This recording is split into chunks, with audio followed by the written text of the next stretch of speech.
All right, shalom, shalom. We'll be on shortly. Um, but for those who are in, just want to say shalom, shalom. We definitely start off by giving all praises, glory, and honor to the Most High God by way of His only begotten Son, and who serves as an instrument of salvation for the nation of Israel. Definitely want to give a mighty shalom, salakia, to all the brothers and sisters who are tuning in to the series finale of Hellenized Hebrews.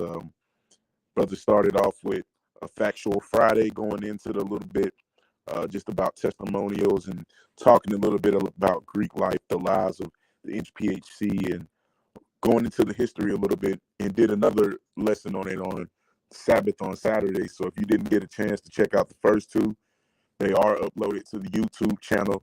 Just type in the Hopeful Elect, and they should pull up in the video section. But if you don't see them, like I said, you can just go to uploads, and you'll find them in there with the same thumbnail as we used Friday and on the Sabbath.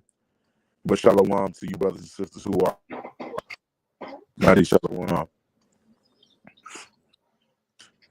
Here goes brother Azrael. Shalom. Shalom.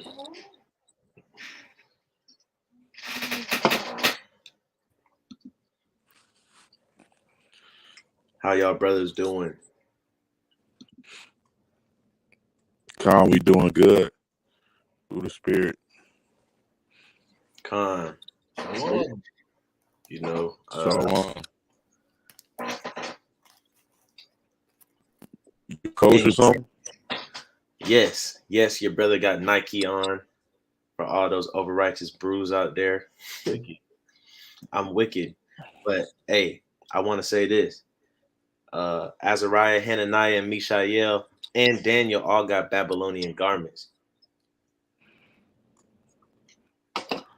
I don't think they was proud to wear them, though. They wore them. They could have definitely said no. He said no to the king's meat, didn't he? Something we'll never know. But anyway, you feel me? I still got my fringes. Never know. I still got my fringes on, so we make it a Hebrew thing. But Con, this gonna be the finale, man. The finale. I feel like this is gonna be a good way to end this. We've got a lot of information out. We've got a lot of history out. Got a lot of facts out. So we're gonna get some wisdom today, right? Because we did we started this out on a factual Friday, right? Con. Yep, he was just saying that. Right. We started out on we started this out on a factual Friday, and we brought out some facts. Then we went to a Sabbath lesson, and we got a lot of history in that lesson. And Salakia, now on Wisdom Wednesday, we're gonna get us some wisdom, right? So first and foremost, want to say Kahala, all praises to the Most High God by the way of His Son, who's an instrument of salvation for the nation, right? We're the brothers from the hopeful elect, striving to be elders one day that rule well. And we just want to lead the sheep, and also we want to be sheep, you know what I'm saying, and follow great men, follow the Most High God, follow Christ. And also I had a brother hit me up, and he's not the only one. I've had some other brothers hit me up about our camp and where we are. And yeah, so we are out in middle Georgia, like in the Macon area, Macon, Warner Robins, Bon Air, Kathleen. We're out in that area. That's where we do the work. That's where we congregate. Sometimes we do holy days and stuff in Augusta, Georgia. But you can always DM any of us on social media or email us if you think you want to join the hopeful elect, man. And you know, the laborers are few. The laborers are few. But if you want to congregate with us and you think you know what I'm saying, you're like-minded, we definitely will chop it up with you. And you know what I'm saying, you're already in the body of Christ. This is just a little tiny church in the midst of it, right? We might be a finger, we might be an eyeball, we might be a mouthpiece, we don't we might be one tooth, you know what I'm saying, but we're a part of the body. So with that being said, we're going to move on and we're going to get into this lesson. Where do I want to go first? I got a little outline on my phone. Most High will, this will be edifying through the spirit. You know, the last few videos we've been doing on this page, we haven't had no lessons or anything written out. We've been just going through the spirit. So hopefully this don't mess us up, that I got some planned out. But let's see. You want me to share my screen? Just let me know. You can go ahead and share it. Let me see. What do I want first? All right, so a couple things we went over was we went over, you know, what Hellenized meant and how Jews or Israelites were Hellenized and how they got to Rome, how they got to Greece, right? We also went over how it's inferior to want to be anything else than what your forefathers were, which were Israelites, God's chosen people according to the Bible. We believe that are the people that suffer from the curses written in Deuteronomy 28, so-called Africans, so-called Negroes, so-called Blacks, so-called Hispanics, and natives of Negro descent, right? That were all suffering from the transatlantic slave trade or some type of slave trade on ships and being oppressed and persecuted all over the world. Your culture is not Greek, right? Your culture is not to be a Grecian or to wear letters on your shirt. You know what I'm saying? That's not your culture. Our culture is this Bible, and we went over our culture as the 10 Commandments, and we also went over our culture from Deuteronomy chapter 4. The law, statutes, commandments are our wisdom in the sight of all the nations, right? Salakia. All right, we gonna start. Can you pull up on Google? Never mind. Never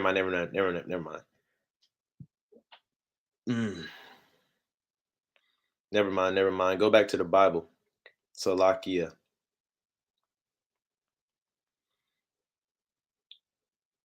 Go to, I think it's in Timothy.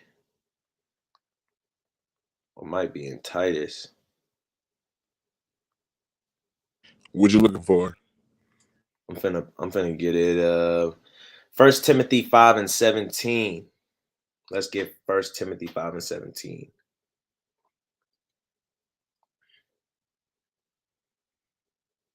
Right, we're gonna break this this lesson down and make it real tonight to get wisdom out of it. Right, we got the, like we said, we got the history, we got the facts, right? We got the experience. Now we're gonna get the wisdom and the understanding from that history, from that fact, from those facts, from that experience, right? And we're gonna try to tie it all together with modern day today. Could somebody please read this for me, Baba Kashah, 1 Timothy 5:17. Khan. And it reads, 1 Timothy 5:17, let the elders that rule well be counted worthy of double honor, especially they who labor in the word and doctrine. Right. So the Bible is saying those that labor in the word. What's the word? Right? Spiritually, we know that's Christ, but also it's this Bible, and Christ is this Bible. He said, I come in the volume of the book.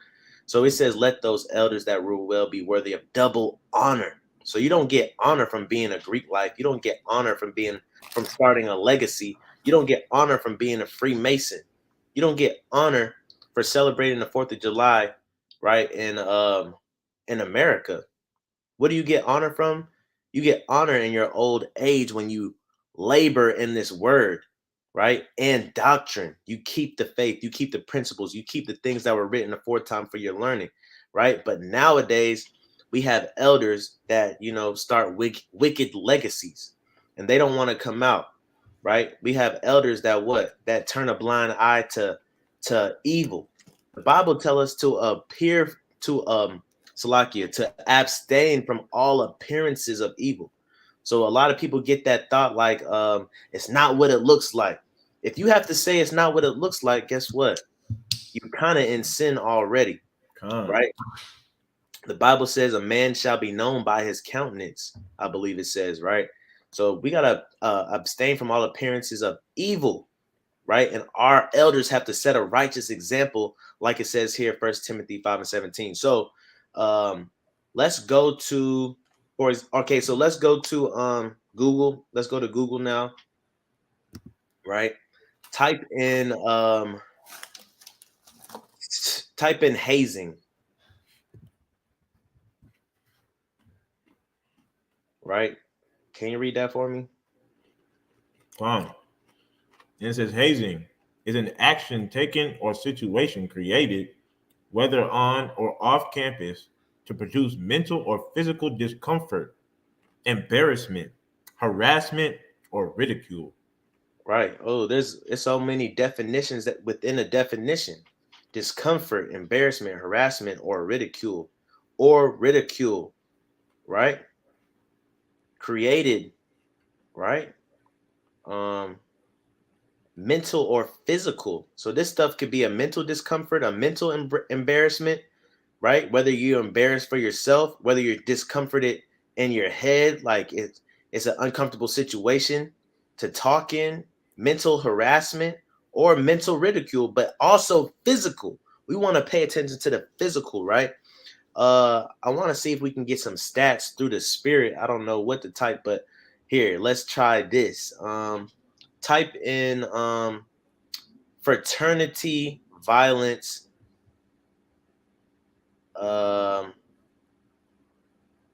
Fraternity violence today. Just type that in real quick. Let's see what the Most High leads us into. Because the point I'm trying to make here is that our people will live and die for everything but this word and this doctrine, like it said in 1 Timothy 5. We'll get beat for every reason under the sun, right? And that's the physical sun and the spiritual sun. We'll get beat and be discomforted and embarrassed and harassed for everything under the sun except for this word and this doctrine, right? We'll do all these things to show our love and our fear for something else, just living in idolatry, right? Fraternity violence. Oh, okay, go to this. Since we're talking about our people, type in fraternity violence amongst HBCUs. Right? You don't want to do fraternity hazing? Yeah, you can do that. Violence is gonna encompass things. Yeah. So fraternity hazing amongst HBCUs.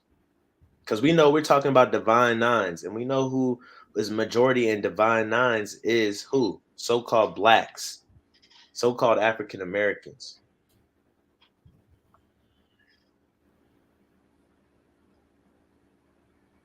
It says how one student's death might change the understanding. Keep going down.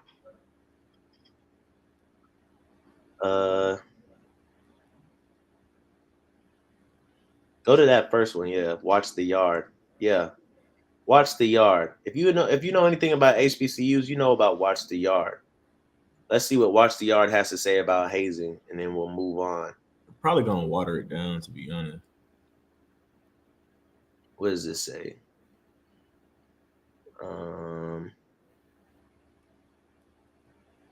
In the segment, Professor Ricky Jones argues that a specific type of dangerous hazing is found amongst Black organizations and is embedded into the very fiber of HBCUs. He argues that the solution is to have the colleges and universities disband their organization. So he's trying to get rid of these organizations. The debate, and if you are in these organizations, you know it's an ongoing debate on whether they should end them, right? But too much money comes from these organizations. You know what I'm saying? Satan is working overtime to keep his wickedness. All right, keep going. Well, you can play. Let's play this video. Let's see what it has to say. Through the spur. The marching band has been suspended from performing since Robert Champion's death. As Jason mentioned, now just because he said marching band doesn't mean we're not still talking about Greeks, because we know marching bands and HBCUs. What's their Greek organization? KJVAAE. Right, they're Kappa Kappa Psi. You know what I'm saying? They do the little skate dance, and their Greek life as well. So not just Divine Nines, but also them as well take on this Greek culture, and we see our people are hurt by this physically. Go ahead. Con, man. KJVAAE, they could be found in the famous movie Drumline. They were in there. They were in there stumping at the party scene, right? Where, you see brother Nick Cannon kissing on Zoe Saldana.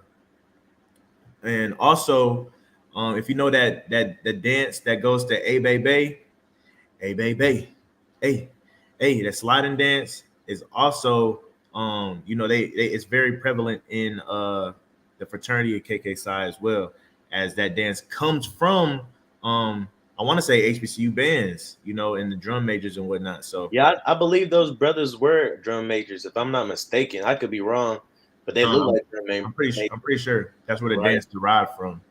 Right. They I would try to get a video, but I don't even think it's hot no more. I don't even think it's like popular no more. But everybody was trying to do that A Baby challenge. And like the brother said, you know what I'm saying? My back, my stuff, I don't even know it. But anyway, you know what I'm saying? That's kind of what they do. But we can go ahead and play this. Both he and Bria Hunter are believed to belong to this subgroup in the band called the Red Dogs, the Red Dog Order, which is made up of band members from Georgia. There are other groups, each kind of enforcing its own brand of discipline, each kind of fraternity unto itself. Let's talk about it more with Professor Ricky Jones, director of the Center on Race and. He said each kind of fraternity to itself. Through the spirit, that's the curses, man. We all got an evil eye towards our brother, and these fraternities aren't helping. The fraternities were created to bring us together, right, as a black people. But what are they doing? They're dividing us. You see violence in between each other. You see hate and covetousness in between each other, right? All a part of the curses. This is why it's not our culture, right? You can press play. Inequality at the University of Louisville, and author of Black Haze, Violence, Sacrifice, and Manhood in Black Greek Letter Fraternities. Also joining us, CNN analyst Roland Martin. Professor, a university like Florida A&M, they say they have this no hazing policy, but clearly it's an open secret that this is happening. How much does a school, do they know about what's going on? How much do they care about actually stopping it? Well, I won't say how much they care about it, but let's cut to the chase. Everybody at that school, from the band director to the students to the administrators all the way to the president, they know that this is a practice that goes on in these bands. I want to say too, for anybody that have their ears perked up to joining a fraternity or sorority, right, and they go to the school, and you might say, well, I understand what those brothers at the Hopeful Elect was saying, but at this school they don't haze. See right here, it says it in the policy, right? I went to the the interest meeting, and they said they don't haze, and they tell me that they're all about God, this, that, and the third. We're here to tell you that every single school is going to say the same thing, right? Before we got in, fair use, like the sister said, fair use, right? But before we got into these fraternities, right, we went to the interest meetings. We read the flyers. We read the policies at the school, and they said the same thing this brother is saying right here. And what the interviewer is saying, I forgot his name, man, but they'll tell you it's a no hazing policy. Everything is strictly paper, this, that, and the third, right? And then you finally sign yourself up for it, and then you wondering, you know what I'm saying, why you getting beat, why you getting slapped, why you getting punched, right? And a lot of people, if you're already plugged in, you already know for a fact you're gonna get beat. I knew for a fact, even though people kept telling me it's no hazing. I hear from the dean of students, no hazing. I hear from the advisor, no hazing. I hear from the old heads, no hazing. The pro fights, no hazing. Hear from, you know what I'm saying, everybody. But I knew I was gonna get hazed. If you really know about these Greek organizations, you know you're gonna get hazed, or there's a possibility. And the crazy thing is is that everybody knows, like he was going on to say, everybody knows that this secret where they're not supposed to be hazing, but they're hazing. And the crazy part is everybody knows, but still nothing's being done about it. You know what I'm saying? Like, Right. how And can everybody know all of this is happening? People be seeing the bruises and all of this going on, right? And there's no stop being put to it at all, not even an effort. Right. And I want y'all to know CNN is supposed to be for the people. You know what I'm saying? That's supposed to be for the Democrats, and you know our people is Democratic or whatever, so-called. And see how this so-called white man gets up here and tries to act like he's concerned, but they're trying to put us on blast. They're trying to put us out there as an astonishment, as a byword. They're trying to put us out there like, look at these fools. And this brother right here, you can see a lot of hate in his heart as far as what goes on in these schools, probably because he had somebody in his family suffer from it, or maybe because he didn't get chose to do something. You know what I'm saying? And you'll see. Or he might just have a spirit of, like we having a spirit of, man, that this stuff needs to stop. You know what I'm saying? Not necessarily a spirit of hate, but a spirit of compassion. You know what I'm saying? You know, what I meant to say is you'll see brothers in these organizations flip it that way to say, oh, don't listen to that brother. That brother fake. That brother get on there and telling all our business. No, just like what we're doing, like the brother said, truth got to come out. You can no longer hide truth. You can no longer hide evil. He doesn't want. Right. That brother is pulling a Leviticus 19 and 17, right? Is it 19 and 17? Right. He's sharply rebuking his brother and his sisters to show love to him. Like, look, y'all got to do better. We can't turn a blind eye to these things. And you know what happens if you turn a blind eye to the things, you know what I'm saying?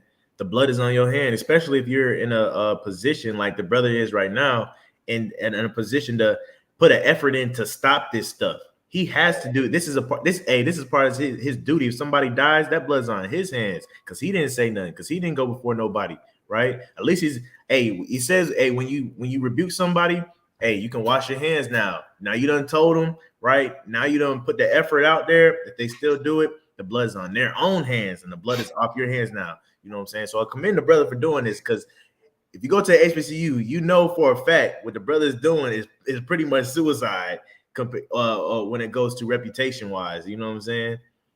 And what we're doing is pretty much suicide, but we don't care, man. We done came out of that full-fledged, right?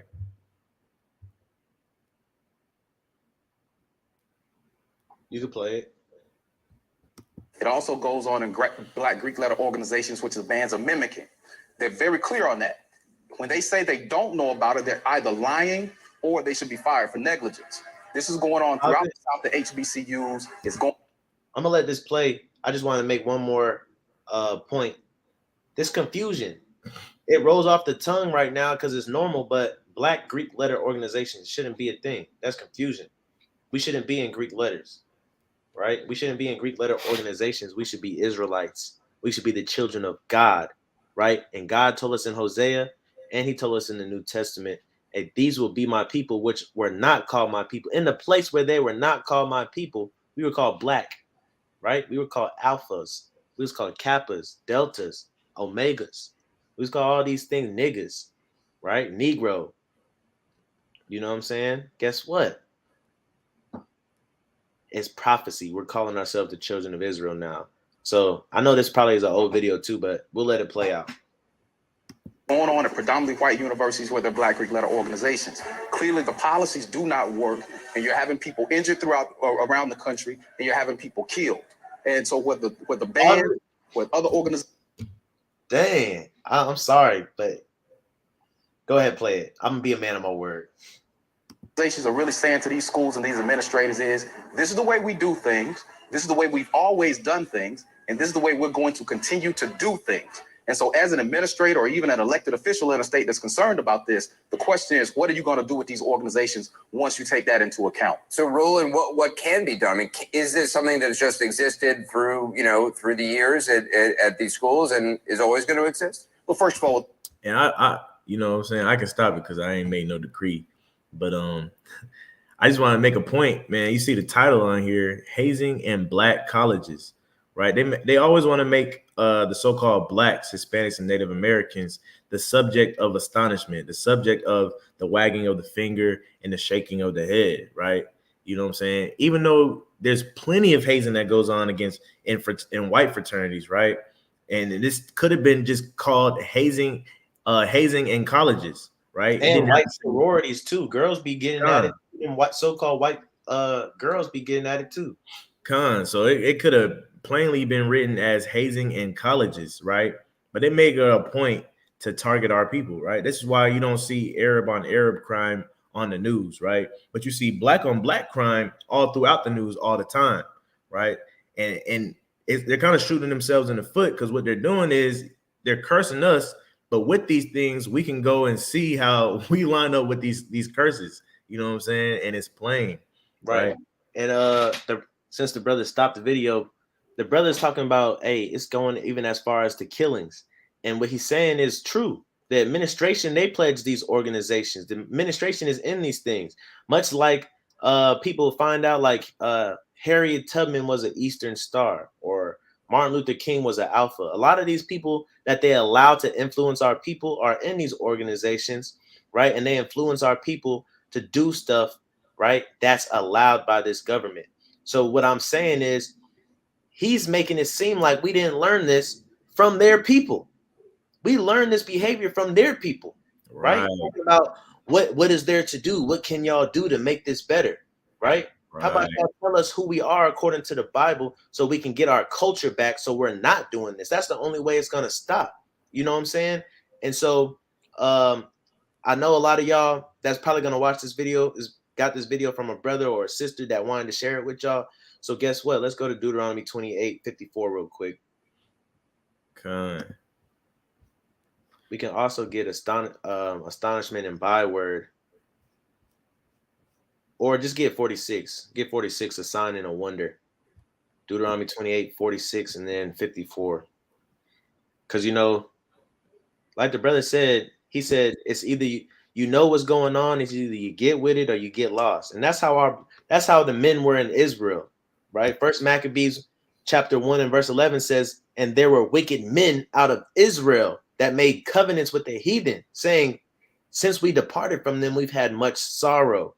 Let us go and make a covenant with the heathen, right? And so that's what they did. So you got to understand, ain't nothing changing, right? Stuff is getting swept under the rug. It's not making the news, right? People's getting raped, people getting killed, people getting beat, bruised, broken, right? Played with. But let's read this real quick. Deuteronomy 28 and verse 46. And they shall be Salakia, if you don't know about Deuteronomy 28, it tells you the curses that are placed on our people to know who's going to be the Israelites. And they shall be upon thee for a sign and for a wonder, and upon thy seed forever. Right. So these curses are going to be on the seed forever, not just in the Old Testament, not till Christ come back, right? Not till it's the year 2020 and we got vision now. No, these signs are going to be on our seed forever. You're going to always be able to tell who God's chosen people are from these signs, right? It says, and for a wonder. People wonder why we do the things we do and who we are. You know what I'm saying? Let's go to 54. Verse 54. So that the man that is tender among you and very delicate. At one point in time, we was very delicate when we kept these law, statutes, and commandments, right? Keep reading. His eyes shall be evil toward his brother. So like the brother Danal said, right, our eyes evil toward each other, not only in Greek life, but in gang culture as well. That was influenced by Greek life. You know what I'm saying? We pick up all these things from Greek life. We're willing to die behind these things, right? But we should be willing to die behind this Bible. And that's what we're going to get in today, right? Righteous examples. All right. So keep reading. And also, man, like we were saying, right? It says, I shall be evil toward his brother. Once upon a time, all the men in our community were nice. You know, we go through this every week when we trying to bring our people in, bring our people home, right? Once upon a time in our community, our men in our community was nice, man. We would help old ladies across the street, all of that stuff, right? And then now our eyes evil toward our brother. And when you look at the this curse, right, you might say, well, what does that really mean? When you get down to it, man, it goes on to black crime, right? We ask people all the time, have you ever heard of the phrase Arab on Arab crime, Chinese on Chinese crime, white on white crime? You don't hear these things. Why? Because these curses are emphatically only tailored to the so-called Blacks, Hispanics, and Native Americans, right? We see Native tribes that have beef between each other, right? We see the Blacks have beef with each other, right? Like the brother was mentioning, gang culture, fraternity culture, right? Bloods and Crips, Qs and Kappas, right? And then in the Hispanics, we got, you know, MS-13, Latin Kings, right? The cartels, right? All of these things, right? Eyes evil toward the brother is specific and tailored to the so-called Blacks, Hispanics, and Native Americans, right? Right. So we close that out. Go to Google for me, Baba Kasha, please, and thank you. You want to keep this video up or no? Nah, we saw enough. Type in gang violence in California 2021, or did that happen in 2022? What are you looking for? Try 2022. No. Yeah, 2022. Try it. Well, 2021, Slovakia, since that was pulling up. Because at one point in time, you know, gun violence. one point in time, you couldn't. Recently, people was being like told, "Don't come to LA." I guess that was 2022. Go to that one right there. Killings in LA. Where at? Right here. Yeah.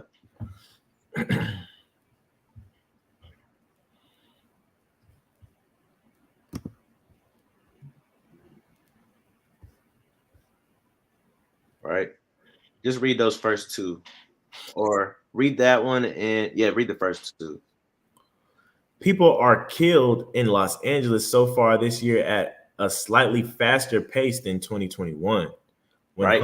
So, hey, what the Bible say? Iniquity is going to abound, and hearts are going to wax cold. So not only you see mass shootings, you see gang violence. Right. You can keep reading. When homicides hit a 15-year high, according to the latest data from Los Angeles police. Right. Highest they've been in 15 years. Why is that? Let's keep reading. While the newly released figures indicate the dramatic escalation in violence that the city experienced in 2020 and 2021 may be leaving off. They show violent deaths are still occurring far more frequently than a few years ago, experts said. Right. So we can stop right there. Well, let's read this quote real quick. We certainly see instances of street violence that we tie into gangs with a lot of ready and easy access to handguns and rifles. I wonder why we got easy access to handguns and rifles, even though we're not supposed to have it. It somehow magically shows up in our hands. But keep reading. Just like drugs, it's resulting in the loss of life and this high frequency of shootings. So as we can see here, brothers and sisters will die behind a street. They'll die behind, like the brother Deacon said. He said, we used to bang Hoover, right? You got some Crips in California that's Hoover. We used to bang Hoover. He said, dang, that's a European last name. We used to bang and represent a European last name and die for a European last name. We want to die for Europeans, right? We want to die for people that's not us. We want to die for different colors. We want to die and torment ourselves and get beaten and hazed for different letters, right? Different flags, right? We do all these things for what reason? Because we don't know who we are. We don't know our culture, right? We don't know that this Bible is our culture. A lot of people say, well, what does it matter that y'all are the chosen people? Why does it matter? Does it matter? It doesn't matter. God created everybody, right? That was in the past. What does it matter if a man knows his culture, right? If you have to ask that question, you're ignorant. You know why? Because our people need our culture to know how to act. People look at us as a wonder, as Deuteronomy 28 says, and wonder, why are we acting like this? Why are we becoming an astonishment? Because we don't know who we are. We don't know what we're actually supposed to be dying for. We shouldn't be dying for no Greek life. We shouldn't be dying for gang violence and gang beef, right? What are we supposed to be dying for? These law, statutes, commandments. So that's a good segue into where I wanted to go first. I wanted to go to 2 Maccabees 6. Did any of y'all had something to say before we start the lesson for real, for real? I just want to say, man, it just shows how childish and goofy our people are, right? It can even go back to like elementary school where you go to the lunch table and you got that bully that always sits there at somewhere or something like that, right? And somebody he might tell somebody, "Hey man, get up, you're sitting in my seat," and then somebody might get smart with him and be like, "I don't see your name on it," right? And then whatever happens at that point. But it just trickles down to these folks when they even get of age, right? Because the same thing is happening just on a more detrimental scale, right? When we stand on these corners and claim these corners that we don't even own, right? And then you see the same thing, people be like, "Well, I don't see your name on it," and that's where people start graffitiing. Now they graffitiing their name on it. Back in elementary school, we would take a Sharpie or we would write on some tape or something like that, and we put it on the seat. My name's on it now. You know what I'm saying? Now people taking out graffiti, and what does that lead to? That leads to the detriment of our communities, right? Now we're damaging our own communities, right? Right. Hey, you can go to Google. Go to Google. Type in Divine 9 grad chapters. Right. And then I'm gonna have you go back to 1 Timothy 5 so everything can flow. Divine 9, scroll down. Divine 9 graduate chapters.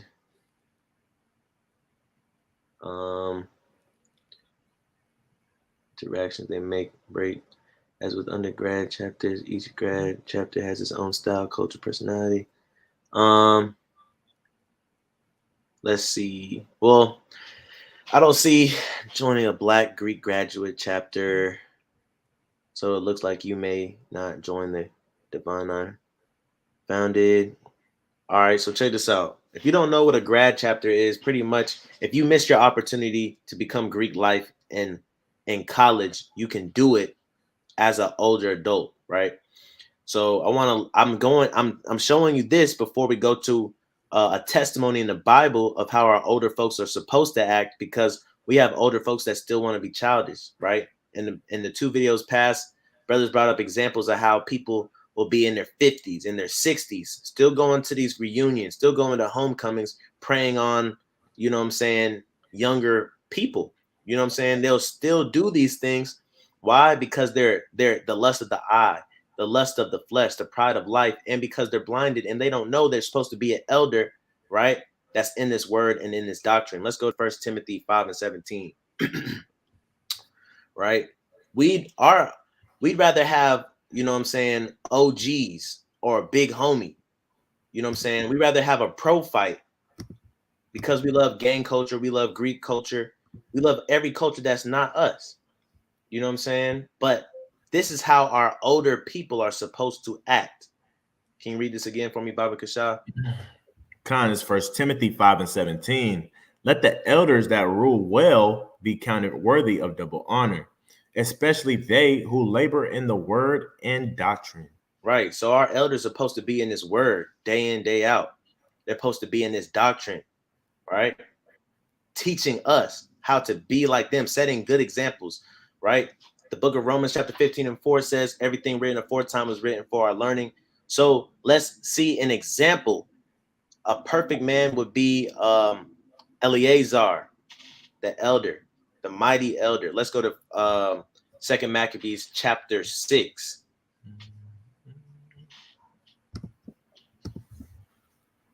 Second Maccabees chapter 6.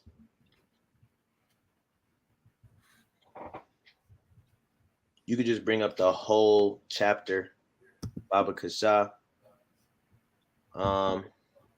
Salakia. Let's see. Scroll down. All right.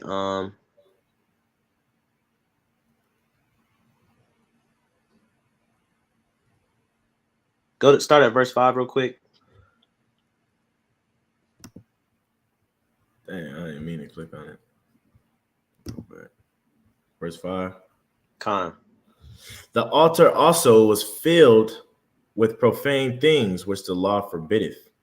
Right. So this is talking about how our temple, our altar got defiled by these Greeks. Right? Read verse 6.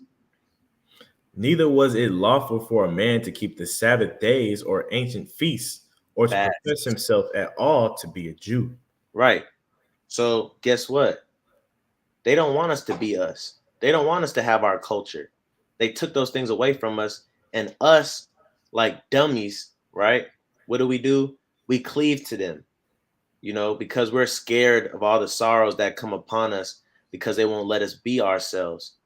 What do? We say, tread lightly on that conversation. Just go ahead and be a Greek. Just go ahead and do what they want you to do. Right? But these people took that from us, right? Our culture, our heritage. We got to come back to that. So, it wasn't lawful for us to do what was right. It was only lawful for us to do what was wrong. And that's why you see a bunch of senseless killing and a lot of blindness going on. Let's go down. Keep going. Keep going. Keep going. Keep going. Start at verse 18. Con. Eleazar, one of the principal scribes, an aged man, and of well-favored countenance, was constrained to open his mouth and to eat swine's flesh. Right. So we know that we're not supposed to eat swine, but these people, they want us to eat swine. This is called hazing. So Eleazar, that the mighty elder, right, who was of old age, right? It says an aged man. So our aged men are supposed to act like Eleazar in this story we're finna go over, right? Grad chapter, OGs, big homies, etc., right? They try to make this man eat swine's flesh, right? Oh, man, that brings me back to a scene of Birth of a Nation where what I'm saying, it's Birth of a Nation is a slave movie by the rebellion led by Nat Turner, right? And in this movie, they brought Nat Turner in to see one of the slaves that he was going to be preaching to, and the slave master was like, yeah, he hasn't ate in so long, but that's going to change today. And the brother was trying to get back to his roots, right? He was probably fasting and praying, man, trying to get out of his circumstance, right? And so he wasn't eating. And master, what he did, he took one of those chisels, took a hammer and knocked his teeth out, right? And then it's a graphic scene. And then they shoved a funnel in his mouth, and then started pouring hot grits in his mouth, man, saying, "You're gonna eat today." And that's what they did to the brother Eleazar, man. They said oh snap, hold up, let me go back. Verse 18, right? To Eleazar, they said what? He was constrained to open his mouth. This was happening to our ancestors, right? This is how you know we're the people of the book, because they've been doing this stuff to our people for so long, right? Constrained to open his mouth and to eat swine's flesh, right? And of course, we're gonna read on. We're gonna see what Eleazar did. Same thing the brother should have did in the Birth of a Nation, right? So, Con, and what I wanted to, again emphasize is the brother is standing up for the. Oh, we'll just read. Let's read verse 19. Verse 19, right? And it reads, "But he, choosing rather to die gloriously." What did the elder that rule well do? Choosing rather to die gloriously. He made a decision, right? If you watch Wakanda, he said, "Hey, look, everybody got a choice. You could either live like a slave or you could die a free man." You know what I'm saying? He said he's gonna die gloriously, right? The Spartans in the movie 300, they was willing to die gloriously for Sparta, right? We see a lot of us Greek fraternities. We see a lot of us gangbangers. We see a lot of us, even politicians, kind of grimy. You know what I'm saying? But we see a lot of us ready to die, whether it's spiritually or whether that dying might be a different type of respect or a different type of point of view for each person. But a lot of times it's actually dying. We're willing to die behind stuff that is not the Bible, that is not our culture, right? This brother, this elder, this mighty elder was willing to die for his culture. That's a difference. Not a flag, not a color, not some letters, not a reputation of this world, right? Let's keep reading. Than to live stained with such an abomination. Right. This man, and I want to make a point too, man. This man was choosing rather to die than to eat an abomination, right? And a lot of our people eat this abomination freely. You know what I'm saying? Y'all are eating something which a man died not to eat, right? Think about that, and think about how swift and how speedy your judgment is finna come, right? That somebody was bold enough to die for the sin that you're committing, right? You have no regard for it. You don't even take it in consideration, right? That's why those that are continuing sin and they know wrong, they know right from wrong, they know not to do it, they continue in these things. That's why you're gonna get held double on that day, right? Because we had righteous men like Eleazar set the standard. Reading on though, to live with such an abomination, spit it forth, and came of his own accord to the torment. To the what? To the torment. Right, to the torment, right? A lot of us, we get tormented when we join these organizations, we join these gangs, right? Even and a lot of us will join a police academy and go through hazing. A lot of us will be in the military, go through hazing. And guess what? We're willing to die for a country. That's a bigger scale of Greek life. We're willing to die for a country that's not even ours, that took us captive. We're willing to go to war and die.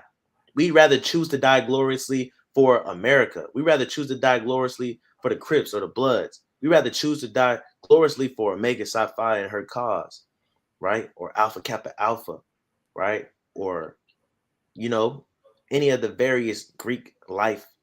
You know what I'm saying? We're willing to be tormented, kicked in the ribs, broken a rib, right? And I hope that the elder doesn't mind me telling this, but I know an elder that he was grad chapter and he got one of his ribs broken. You know what I'm saying? So, but all praise to the Most High God, that elder is in the truth now. You know what I'm saying? And is willing to die gloriously for this truth and not for something of another nation, right? A culture that's not ours, right? We got to be willing to be tormented for our culture, for our God, right? And the crazy part and the cold thing about it, man, you know, Baruch, I believe it's in Baruch where it says, when you sin and you come back to this truth, you got to go 10 times harder. And that's what you got to do. Once you come in this truth, everything that you would have did for the things that you upheld in the world, you got to do it 10 times harder in this truth, right? We got physically burned, right, for our Greek fraternity, right?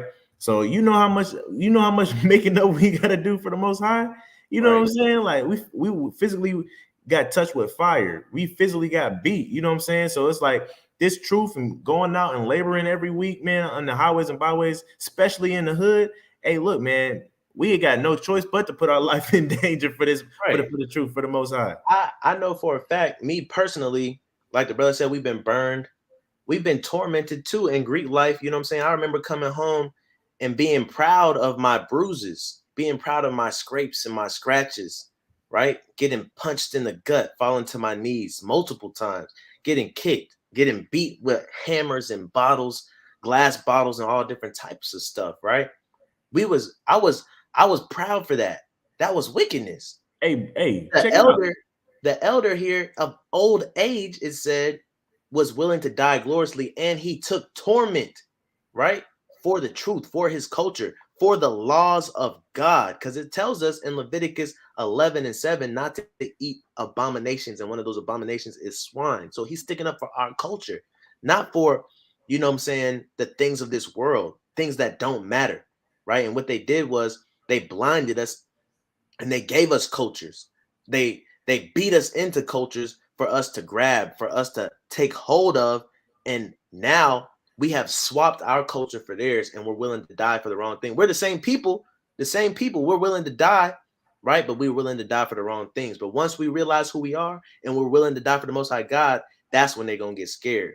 Come on, man. Check this out, man. It's so crazy. Like, just to let me back on what you were saying, right? Brothers was proud to walk around with bruises, right? We were told to walk around with long sleeve shirts and long pants and stuff to cover up our bruises.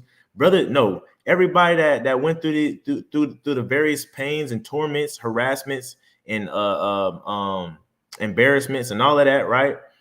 Everybody that went through that, they were proud to show off them bruises, right? We deliberately wore short sleeve shirts just so somebody can see our bruise and kind of just think They don't even gotta say it out loud, but in their mind they thinking, oh, that brother pledging, right? And that gave his brother the sense of pride, right? And it's crazy because you know that in the world that brought about the girls, right? That brought about the that made you seem like a man, right? That brought about your importance. People started treating you different off of just showing your bruises, right?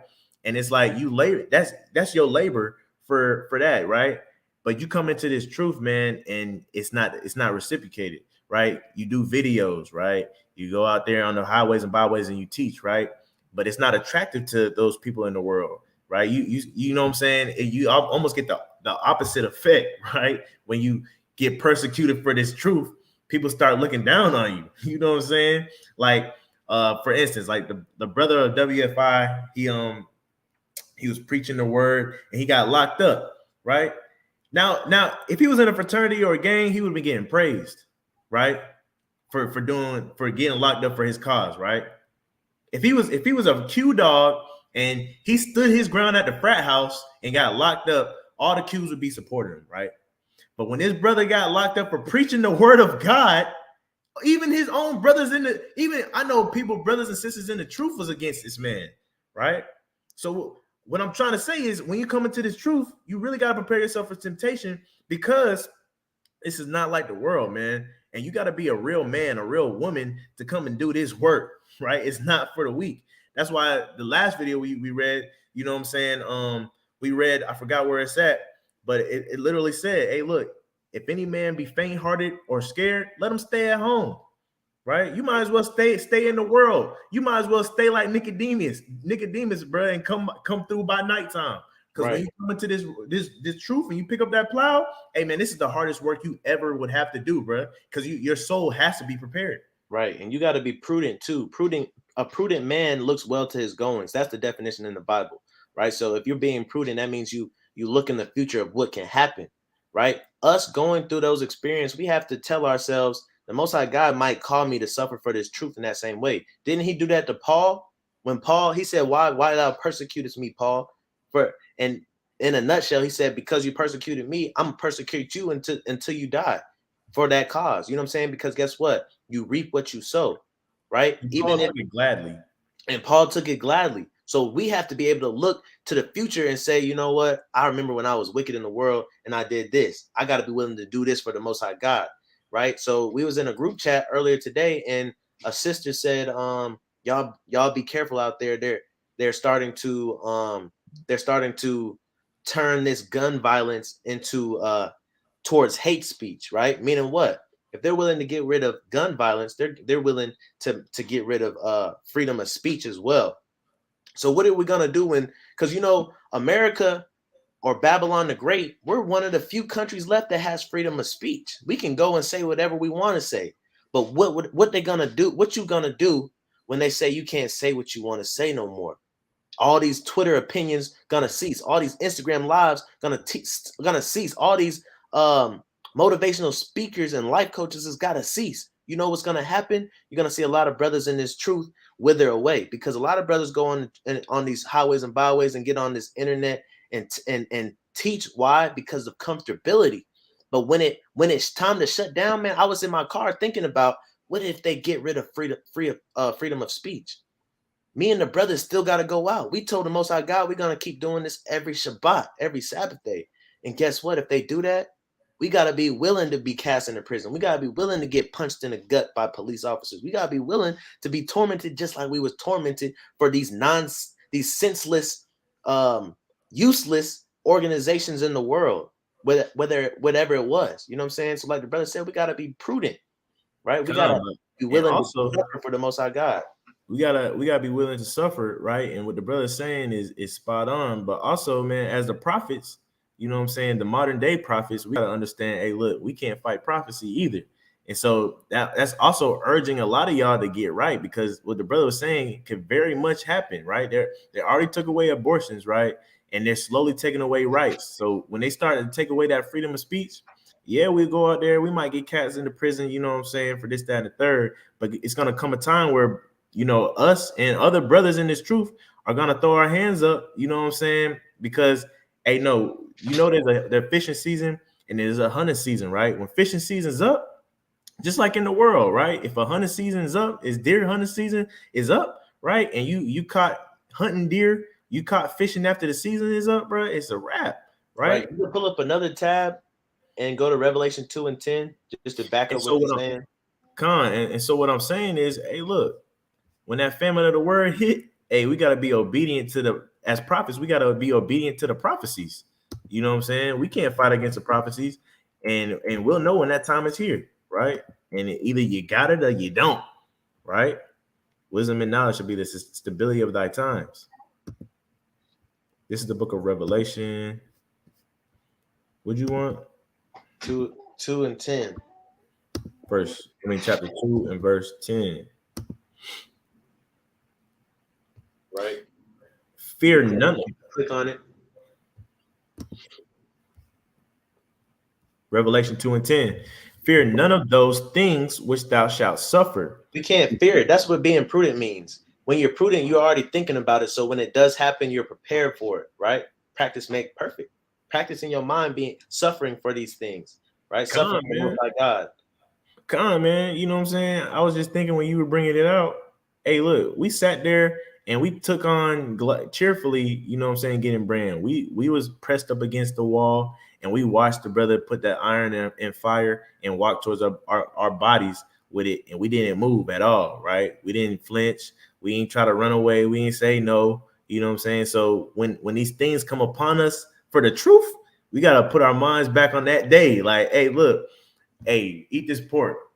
You got to, hey, nah, I ain't eating it, bro. I ain't eating it. Even when they come with they might come with a hot iron to you again, right? They might come with a fist, might come with some brass knuckles. But hey, you better endure. Right. When they take that freedom of speech away from us, and we're like all these other countries, who's gonna still go out on the highways and byways? Who's still gonna be posting on Instagram? Who's still gonna be posting on YouTube? Who's still gonna want to teach? Like I said, a lot of people claim to be in the truth, but they're not being prudent, right? They're not paying attention to Revelation 2 and 10. It says fear. Why he got to tell us to not fear those things? Because people are gonna be fearing those things, right? And a lot of us, we're gonna fall out this thing. We're gonna be scared. We're gonna shake. We're gonna try to hide ourselves, right? You gotta understand, when you read the history of our people, a lot of our people was scary. You know, Gideon was scary. You know, a lot of the people with the original Greeks were scary. That's why they did what they did. They sold out. A lot of us gonna sell out, and that's gonna be the time where the Most High God makes a man as fine gold, right? We can keep reading it. Fear none of those things which thou shalt suffer. Behold, the devil shall cast some of you into prison, that ye may be tried. Right. That we're going to be what? That ye may be tried. Right. A lot of us, we want to be tried on the basketball court to prove who we are. Tried on the football field to prove who we are. That's another thing they did, right? They took the warrior out of us and gave us sports. So now guess what? We're gladiator. If you watch the movie Gladiator, that's another good example of how, I don't know if it was Greeks or Romans. I want to say it was Greeks. How Greece took over, and they had Hispanics, they had blacks, they had Africans, they had everybody being gladiators for entertainment, right? So they made us perform and be entertainers instead of wanting to fight for our land back. You know what I'm saying? And so guess what? A lot of us, we like being tried to prove ourselves as men or as women, but that's not how we used to prove ourselves as men, as women, right? A lot of us, we, like the brother said, we want to be tried. I want to be the best Greek person I want to be the best one on the line, right? Shalom to the brother Zion. I want to be the best brother on the line. I want to be the best Q. I want to be the best Kappa. I want to be the best Delta. I want to be try me, right? Instead of telling the Most High God, like David said in Psalms, to try my reigns, we tell these earthly men to try us so that we can be proved. Brother, right? Be proud to be the rock on the line, right? Right. You know but the Most High God said I took the most pain. Right. And that's folly, because we're supposed to be taking pain for the Most High God, not getting hazed, right?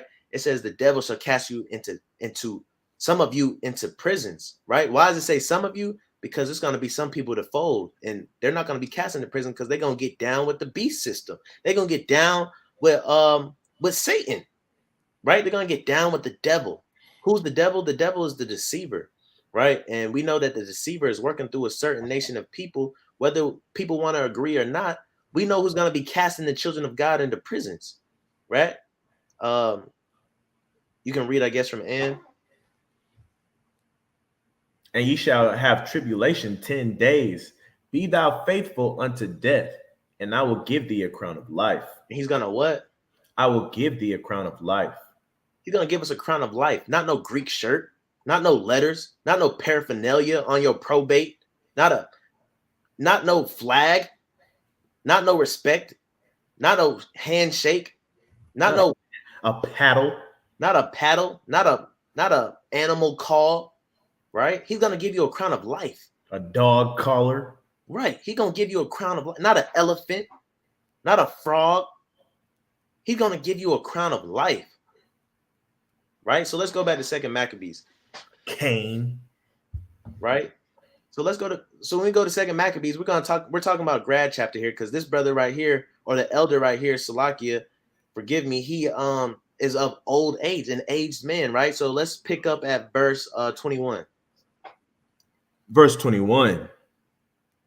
But they that had the charge of that wicked feast, for the old acquaintance they had with the man, taking him aside, besought him to bring flesh of his own provision. So stop right here, breaking it down so you understand what's going on.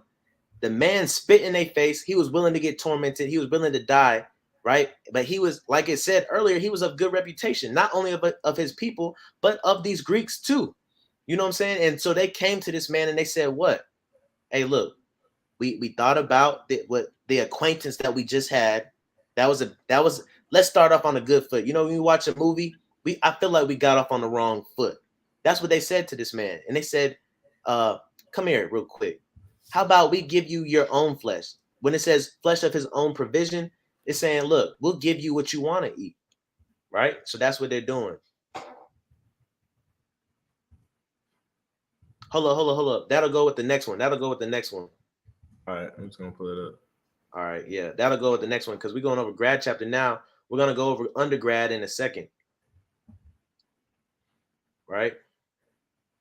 Yeah, it's that first one right there. God. No. Slakia. Right? Taking him aside, besought him to bring flesh of his own provision, such as was lawful for him to use. So look, they knew what was lawful for us. They knew our culture, right? Keep reading. And make as if he did eat it of the flesh taken from the sacrifice commanded by the king. So what you'll see is they're telling Eleazar, hey, look, you can keep your law, right? But just, you know what I'm saying, fake the funk. Let us use you. Let us use you as an influence for the people. So that's where you see a lot of grad chapter. And a lot of grad chapter are powerful people, right, with influence that get invited into these Greek organizations, right? Just because of the respect they made already through their fame or through their money or through their job. And they'll get invited to these things and say, guess what? Hey, look, you don't got to party with us. You ain't got to rape nobody. You ain't got to get beat for real. You can still do your own thing. But here, just wear this shirt, right? Just pretend that you're a part of us, and we'll, you know what I'm saying, we're going to say you're an honorary member, right? Just like the brother saying, man, you know what I'm saying? It's a mighty point. You know, how they made him take some, I don't know, it could have been venison or lamb, right? They probably dressed it all up, right? They probably took you know what I'm saying, a portion of it that looked like a ham hock or something, right? And they told the people, hey, look, he about to eat swine, even though they knew it was lamb, right? And they asked Eleazar to fake the funk, like the brother was saying. I want to make note of this real quick, just in case the elder Uriah is watching this, or my rib is watching this, right? If you got eyes to see and ears to hear, this is the verse I had in my mind when I denied the request of hitting up my cousin Cece, right? If you got eyes to hear, eyes to see, and ears to hear, right? I just had to plug that in real quick. All right. Let's go to verse 22.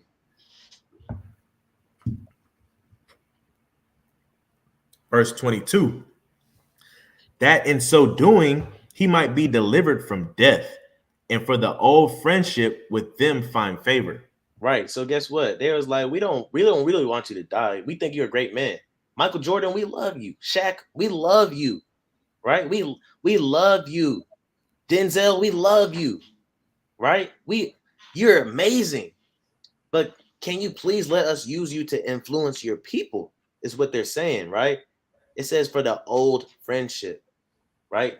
Meaning what? We got to repent and change. That old man got to die. We might have old friendships in the world, but you got to cut them off. You might have old line brothers, old line sisters. You might have all these things. You might have, people that say you in the gang is blood in, blood out. Guess what? The Most High God will make a way. He said if it's of God, it can't be overthrown. So guess what? He can have you slither out, and you know what I'm saying? You live in a peaceful life in a different area. But a lot of times we got to cut these old people off, these old friendships, right? We don't need favor from them. We don't need that job from them, right? We're not scared to be on our own. We got the Most High God. He led us through the Red Sea. He can lead us through anything. Again, man, he said, hey, look, he esteemeth us above the ravens and the flowers, who the ravens they sow neither nor reap, but yet are fed every day. And the flowers which are clothed beautifully, and they don't do nothing either, right? And so if he can do that for them, right? How much more will he do for us if we just let go and let God? Like we've been trying to tell you guys. It's cliche, but it's a classic and it works. Right. And so let's read verse 23. Verse 23.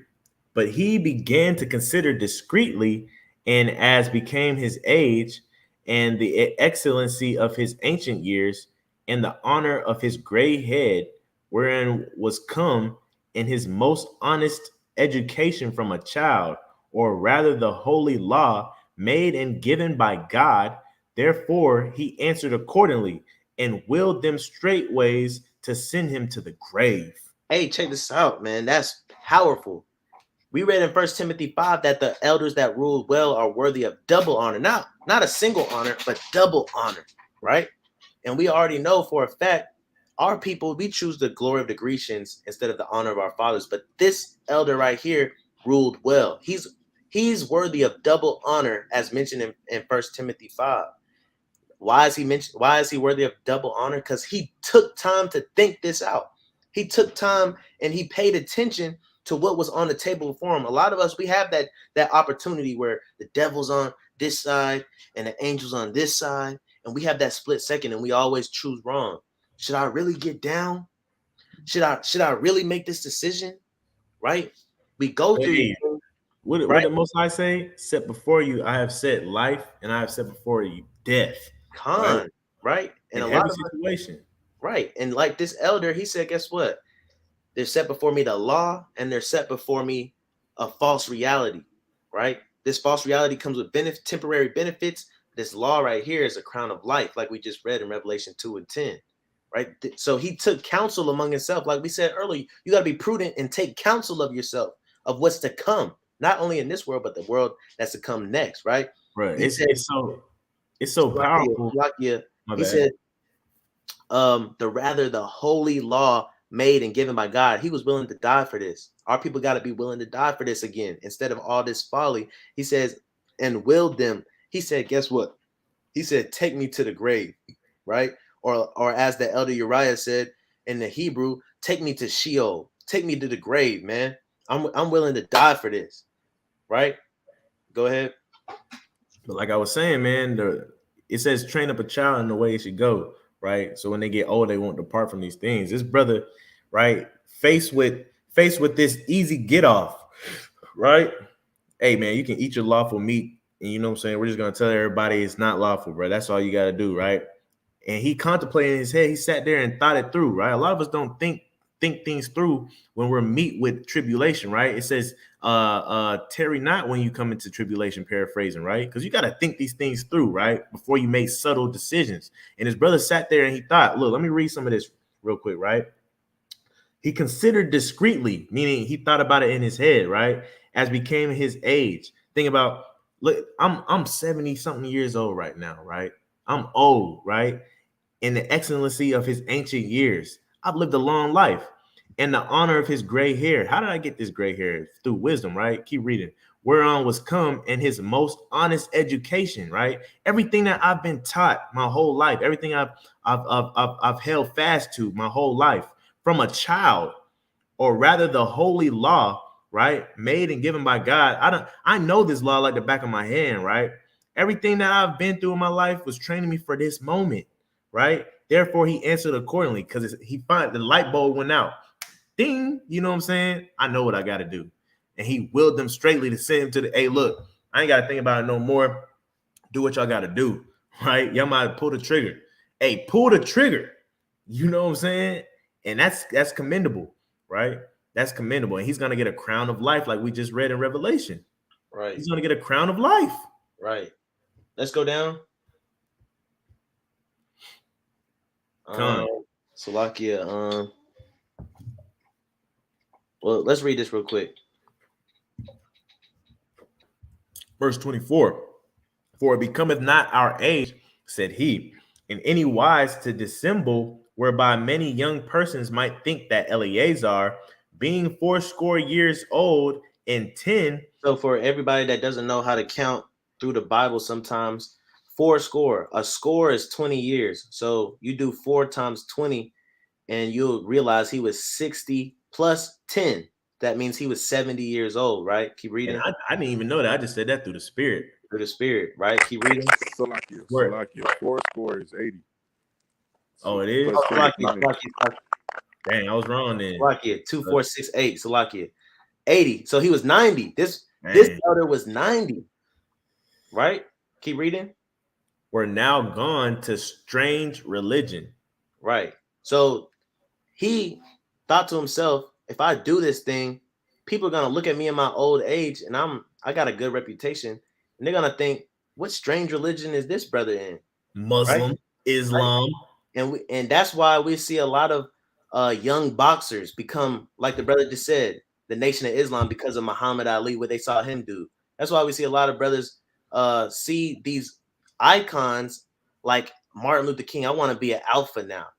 I want to be an alpha phi alpha. You know what I'm saying? And they go into these strange religions, these strange practices, these strange cultures, right? But the elder, he was worthy of double honor because he ruled well. He said, guess what? I don't want to do this thing and people think I'm bugged out. People asking if I'm still in the truth. People, you know what I'm saying? He abstained from appearances of evil. Go ahead.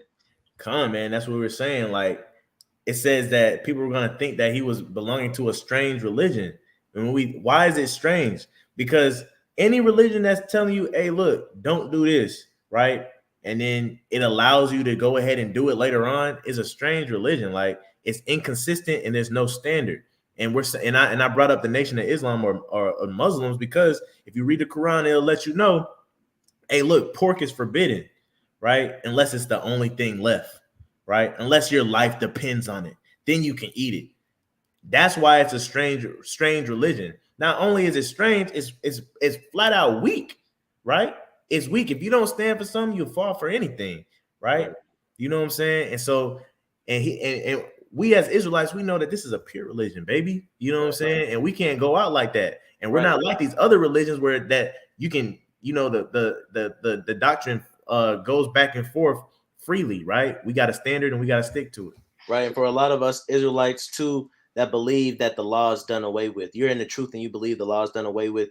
I want to just make a point. We had forefathers literally willing to die and did die and was tormented for something simple as not eating pork. And you really think the Most High God said, I'm gonna send my son so they don't have to do that no more? Where's the justice for this man? That's just like everybody going to jail for weed and then they're making weed illegal again. Everybody's like, well, you got to free all those people that, right? So it doesn't make sense. All right. So you got to understand that everything written aforetime was written for our learning. We got to be our forefathers. We got to rule well like our elders, like Eleazar did, right? Let's get 25. It would be terrible, right? Like the brother said, to not be held to the standard as our forefathers. And the Bible tells us that we're getting wickeder and wickeder as the years go by. So you telling me our forefathers were more righteous than us and we get held to a lower standard than them? Right. Why do we deserve that? It don't make no sense. Right? This verse 25. And so they, through mine hypocrisy and desire to live a little time and a moment longer, should be deceived by me. And Right. I So give he's like, to my old age. So he's saying what? He's saying, man, if they see me do this, all of them are gonna think they could take a shortcut and they can cave in as well. And it's not a bad thing. A lot of us, we hear stuff and we see stuff that sounds good to us, and we cleave to that doctrine. We cleave to that strange religion because it low-key pleases our flesh. And like the elder says, a desire to live a little time. You just want to live a little bit. You just want to live a little longer. You just want to have some benefit, some success. Right? Man, it's crazy because you want to do what you want to do. It's crazy because we just said that the brother was 90 years old, right? At best, he's looking at 100, 120 at this point, right? So him being a hypocrite, him doing this little deceit, right, to his people, well, he might get 10 more years out of his life, right? And as we brought up before, it says that our lives, even if we live to 100, is but a drop of water in the ocean to the Most High, right? Right. And you got to understand too, like you just said, brother, the enemies, Satan, the devil, and the enemy of all these other nations is crafty. They know this man was already of old age and he was going to live longer, but they'll tell you something sweet to your ears to make you bite. But this elder was a mighty elder because he was able to think things through without acting in haste, like Brother Denal said earlier. And some people just love their life so much. They'll hang on to 5 years, right? They hang on to because you don't even know when your life is going to end, right? You might take the bait, right? Thinking, oh, I don't prolong my life. And then you might die the next day, right? You don't know how long you got, right? And so, if you shouldn't love your life so much to where you make hasty decisions that's going to, like the brother said, right? Put a stain on his old age, right? Label him as a hypocrite, right? A sellout, right? These things ain't worth your life because there's a life to come. And it's just what does it say? Desire to live a little time longer, right? A moment longer. Right. It's a moment to the Most High. Right. You can get a Ecclesiastes 7 and 15, please. Ecclesiastes.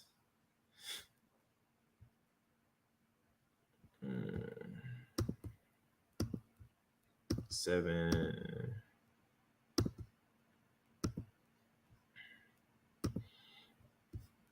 Ecclesiastes 7 and 15. All things have I seen in the days of my vanity. There is a just man that perisheth in his righteousness, and there is a wicked man that prolongeth his life in wickedness. Right. So we got to keep this in mind when we're going through trials, right? Would you rather perish or live a little bit longer? Right? A moment longer. Right. Because if we can go back to 2 Maccabees real quick, right? I want to make emphasis of what he said at the end of that. He says, and I get a stain to mine old age and make it abominable. One thing can ruin your whole life. Right. That's why let's go to Ezekiel 3 and 20. Right. Ezekiel 3 and 20, because it doesn't take much to ruin something, but also it doesn't make much for the wicked to repent and come back to the Most High God. You know what I'm saying? So which one are you? This is Ezekiel 3 and 20. Again, when a righteous man does turn from his righteousness and commit iniquity, and I lay a stumbling block before him, he shall die. Because thou hast not given him warning, he shall die in his sin, and his righteousness, which he has done, shall not be remembered. Right. But his blood will not require it on him. Right. So guess what? His righteousness is not going to be remembered from one thing. 90 years of righteousness, one taste of not even pork. One deception can stain you, and your righteousness won't be remembered by the Most High God. Hey, that's why you made a great point at the beginning, right? Because technically, did this brother commit a sin? Yeah, he committed a sin, but on technicality, right? But he still ate something that was dietary law for him. That's why you brought up that point. It says, "Hey, abstain from all appearances of evil." That's right. That's why you commit. you're committing a sin if you don't abstain from all appearances of evil, right? Because if it looks like evil, if it smells like evil, right, and it sounds like evil, you shouldn't be a part of it, right? Right.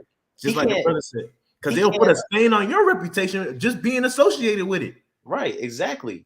Just because you got them letters on your chest, guess what? You associated with it. Just because you got that flag out your back pocket, guess what? You associated with it. You can't tell somebody it's not what it looks like. Because the Most High God said, hey, abstain from all appearances of evil, even the company you keep. Right? Can you read verse 21? That's a mighty point, my man, and you know that's just mighty for brothers in the truth nowadays, because people just don't act like they have no type of wisdom now, bro. People go to the strip club, hang around folks that smoking. Man, it's just crazy, man. You gotta abstain from the appearance of evil, man. It's putting a stain on a lot of you guys, bro. You don't even know it. You said what now? Verse 21 right here. Nevertheless, if thou warn the righteous man that the righteous sin not, and he does not sin, he shall surely live. Because he is warned, also thou hast delivered thy soul. Right. So guess what? The elder was thinking about this too. He was thinking a lot of people gonna be watching me do this. And there might be a wicked person see me die for a righteous cause, and it might turn him righteous. And it would deliver my soul and his soul. Right? So you could live a whole life of wickedness. And if it's up to the Most High God, he can have you do a righteous act before you die. And guess what? Now you can receive your salvation. Right? Because here's my thing, right? He's 90 years old. Lucky, right? Keep that point. I was gonna say, in verse 21 is us. You know what I'm saying? We lived a life of wickedness in these fraternities or in gang life or whatever. Guess what? It doesn't matter. They can't use that on us no more. That's the past. Now we've got the righteous culture back. We've got our laws of God, and guess what? Now we're accounted as the righteous, and that's forgotten. Come on, man. Just think about it, man. He's 90 years old, right? And he's 90 years old. And like the brother was saying, you're going to give all this up, right? And you could die tomorrow. This could be your last final test. Like God could have had it already written in stone. He's only going to live until he's 90 years old in a day, right? It's your 90th birthday, right? And you're still trying to prolong your life, not knowing that God is already is going to be taking you out of here tomorrow, regardless of anything that you do, right? And so that's why you got to be faithful unto death, right? Because it's probably your time. When it's your time to go, it's just your time to go, right? And you fighting against the will of God is just making it worse for you. It's just making it worse for you. And you're just putting a stain on your reputation. You lived a perfect life, right? And then you make that one decision before you die. And now when you stand before your maker, right, all of that is null and void. Because the last thing that you did was sell out. You did so good until you got to this point right here. Right. You know what I'm saying? You could have passed the test. You was about to get a 70, and then you just got one question wrong. Now you got a 69. Now you got an F. You know what I'm saying? Crazy. Right. So this is a warning for our brothers and sisters that's doing righteous. Hey, think ahead of times ahead of temptations to keep you in the truth, and also for the brothers and sisters who this video is geared towards in Greek life and fraternities. Guess what? Come on out of that thing. It's not too late. While you're breathing, you can still do something about it. Can you go back to 2 Maccabees? We're going to read verse 26 and then talk about undergrad. Verse 26. For though for the present time I should be delivered from the punishment of men, yet should I not escape the hand of the Almighty, neither alive nor dead. Right. So the elder is mighty and worthy of double honor because he thought well to his goings and he was prudent. Right. He said, guess what? I'm going to take this punishment of men. Right. Not to be boastful in something that doesn't matter, but because I want to escape the hand of the Almighty. Right. I want to be on his good side. So this is an example of our OGs, an example of our big homies. This is an example of our pro fights. Right? Our elders that rule well should act like this and not like what the world acts like. And this was probably written after the brother did what he did, but through the spirit, this is what he was thinking, right? In the spirit, this is exactly what he said. This is Matthew chapter 10 and verse 28. and fear not them which kill the body, but are not able to kill the soul. Right? I'm gonna go back real quick, see what he said. You said 26. Yet I should not escape the hand of the Almighty, right? So he's saying, for though present in the present time, I should be delivered from punishment of men. Although I want to be delivered from the punishment of men because they can kill my body, yet if I do this, yet should I not escape the hand of the Almighty, neither alive or dead. So whether I'm alive physically or dead physically, I'm not going to be able to escape the judgment from the Most High. He's saying this exactly. And fear not them which kill the body, but are not able to kill the soul. It's almost written exactly the same in the exact same order with the same exact colon. But rather fear him which is able to destroy both the soul and body in hell. It's crazy, man. Precept upon precept. Never fails. Right. Con. So let's go to 2 Maccabees chapter 7. So this is the next chapter, right? We're going to talk about undergrad, talk about the younger generation, right? We talked about our elders, all of our examples, how they should be setting examples like the elder Eleazar. But check this out. This is our younger generation. Now, this story you can read on your own. It's 7 boys, right? 7 brothers who are all tormented. I'm talking about tongues cut out. You got to read it, man. But we're going to start at verse 17 for purposes of time, right? To get the point across. Let's go to verse 17. I think that's what I want. Let's start at verse 16. Right, let's start at verse 15, Salakia. Verse 15. Verse 15. Afterward, they brought the 5th also and mangled him. Right? What does mangled mean? Right? I'm pretty sure that means dismembered. So he just saw 4 of his brothers get killed and tormented, right? And then they mangled him, right? Let's go to 16. It's crazy, man, because I'm watching Game of Thrones right now, man, and they literally was doing the same exact thing. Same exact thing, right? You see, one brother got strapped up and they put a rat on his stomach, and then they lit the rat on fire. You know what I'm saying? They did the same thing to the next guy. I forgot what movie it was, but there was one where I seen somebody got their tongue cut out. I forgot it. But that's I want to say that's Game of Thrones. Right. It was a movie, not a it was something I watched. But you talking about where he slit his throat and then he grabbed his tongue? No, I'm not talking about Game of Thrones. We're talking about it was a movie. But verse 15 says, afterward they brought the 5th also. So guess what? You might be the 5th line brother, right?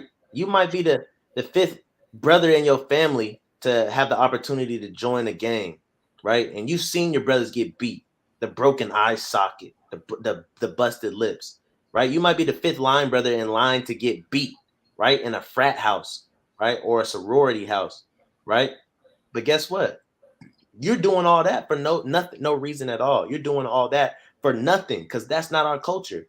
You don't get no kudos with the Most High God for that, right? You want the praise of men over the praise of the Most High God, and that's why you'll never amount to anything, because you choose to live a little more comfortably by suffering by men, right? But guess what? These brothers, they suffer for the Most High God. They wasn't in line to get Greek letters on their chest. They was in line to get a crown of life, right? Let's read verse 16. Then looked he unto the king and said, thou hast power over men. Thou art corruptible. Right. So a lot of times the government, a lot of times these powers that over us, a lot of times authority and influence, a lot of times celebrities, they seem like they have power over us, which they do to an extent. You know what I'm saying? They have power over men. They're corruptible though, meaning what? They're not the Most High God. They're gonna die, just like every man, whether you're wicked or righteous, you all return to the dust, right? You're corruptible. Thou doest what thou wilt.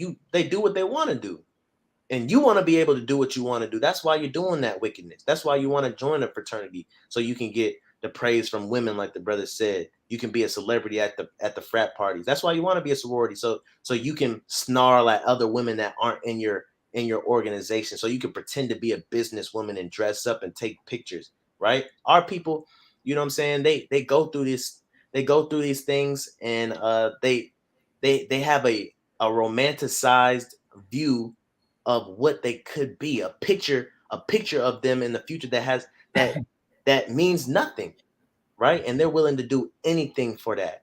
And that's because we don't know who we are. We lost our culture, right? It says thou art corruptible. Can you keep reading, please? Thou doest what thou wilt, yet think not that our nation is forsaken of God. Right, verse 17. But abide a while and behold his great power, how he will torment thee and thy seed. Right, keep reading. After him also they brought the sick, who being ready to die said, be not deceived without cause, for we suffer these things for ourselves, having sinned against our God. Therefore marvelous things are done unto us. Right, so they're like, hey, look, we're not perfect men. We're deserving of everything the Most High God put in. A lot of us, we question God when something bad comes into our life. Even in His truth, when we start getting cast into prisons and stuff, we're going to be like, God, are you forsaking us? Did you forget all the wickedness you did in the world? Do you forget how you owe the Most High God? These brothers, this is the sixth brother now. He done seen 5 of his brothers get mangled, dismembered, and killed and tormented, right? Guess what? He's saying, guess what? Go ahead and kill me too, because I'm not worthy of this life. I've messed up. I'm a sinner, or I've sinned in this life. So guess what? If the Most High God want to take me out this way, let Him take me out.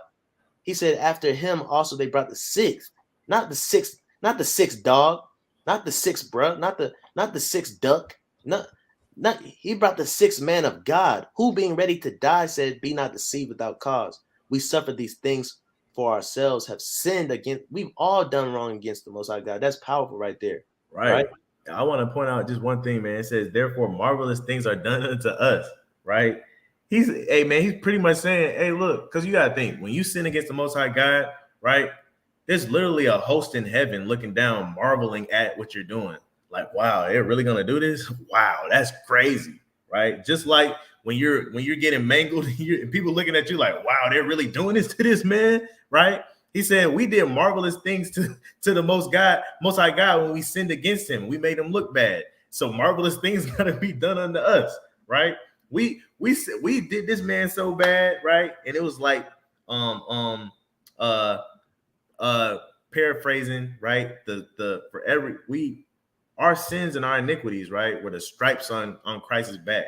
Every time we sinned or whatnot, right, we were mangling Christ, right? We were whipping Christ. We were killing Christ. So every time we did that, hey, the same thing got to be, hey, we deserve that. Every one of us. Read verse 19, Baba Kasha. Verse 19, but think not thou that taketh in hand to strive against God, that thou shalt escape unpunished. Right. Verse 20. Verse 20, but the mother was marvelous above all and worthy of honorable memory. Right. So she's worthy of double honor too, right? The elder woman. She's not no Eastern Star. She ain't grad chapter, right? Guess what? She's not in a gang, right? She's not no Little Kim. She's not, you know what I'm saying? None of the, she's a woman honorable, right? Let's see why. For when she saw her 7 sons slain within the space of one day, she bare it with a good courage because of the hope. She bare it with a good courage. With a good courage. She saw 7.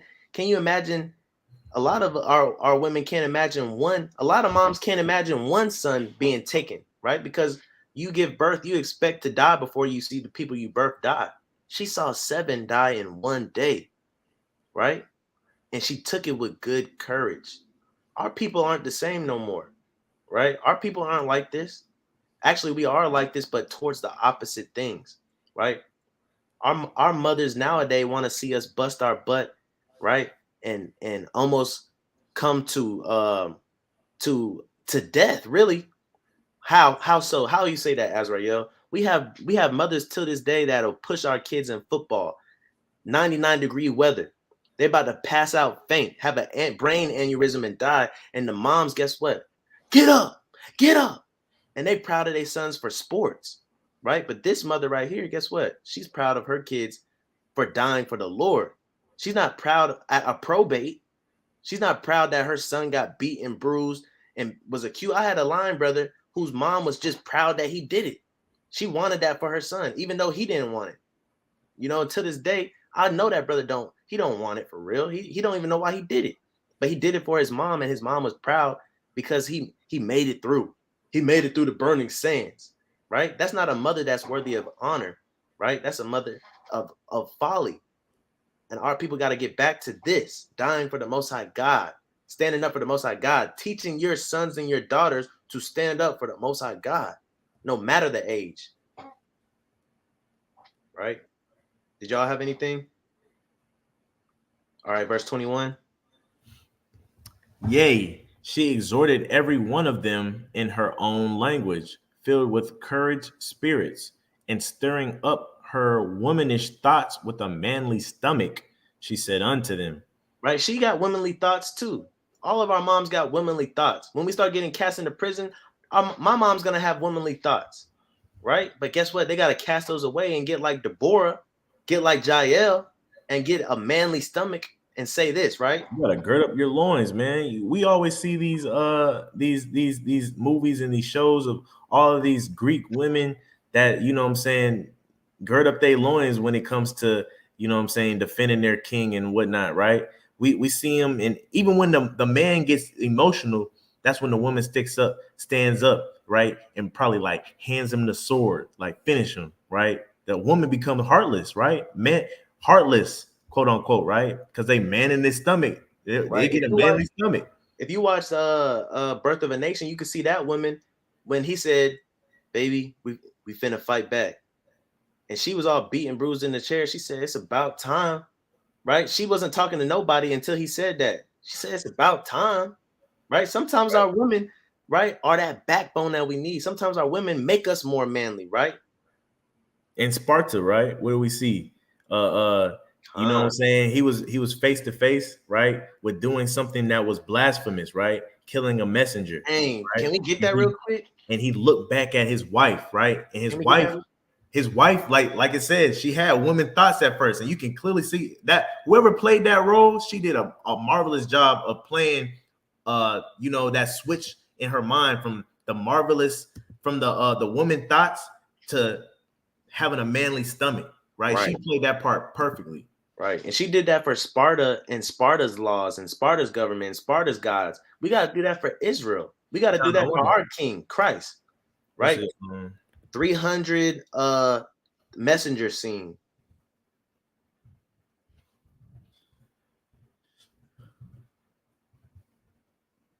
I don't want to play too much of it because it should be a short clip. Oh, you talking about right here? It should be right here. It's for movie clips.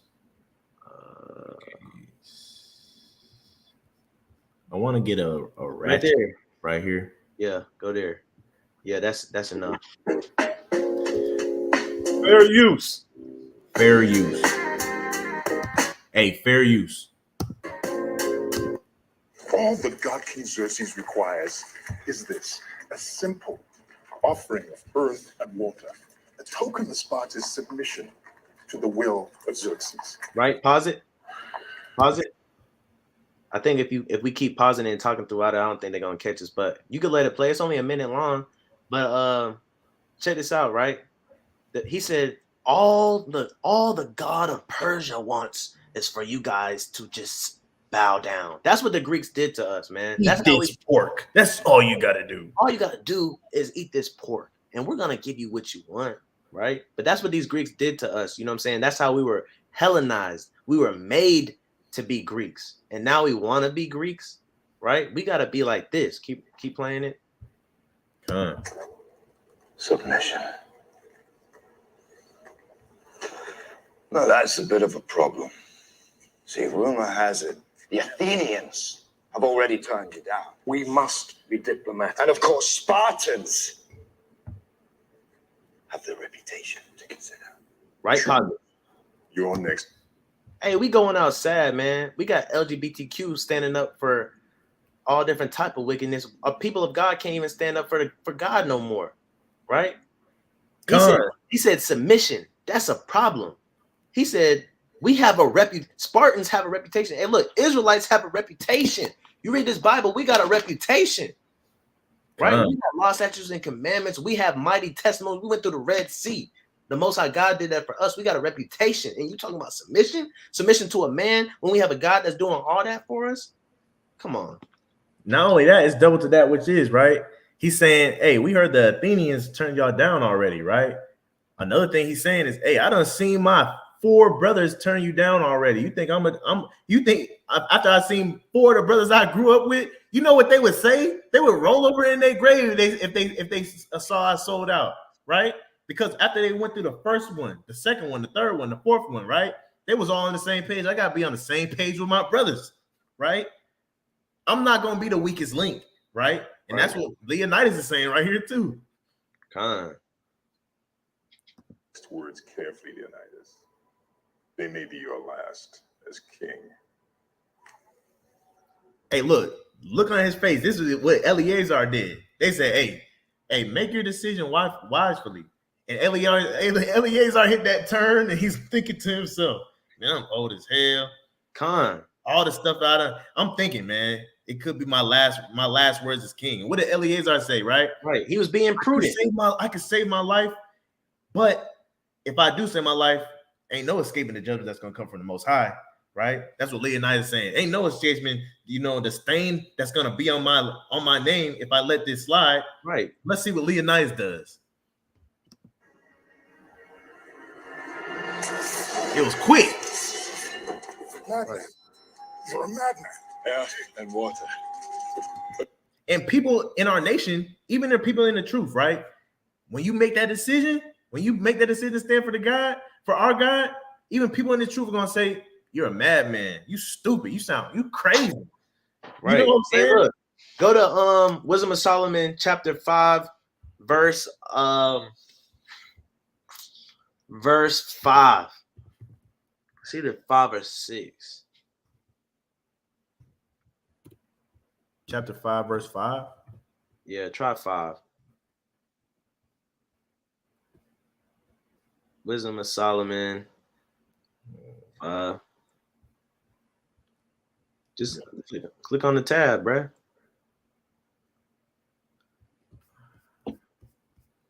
Click on the tab.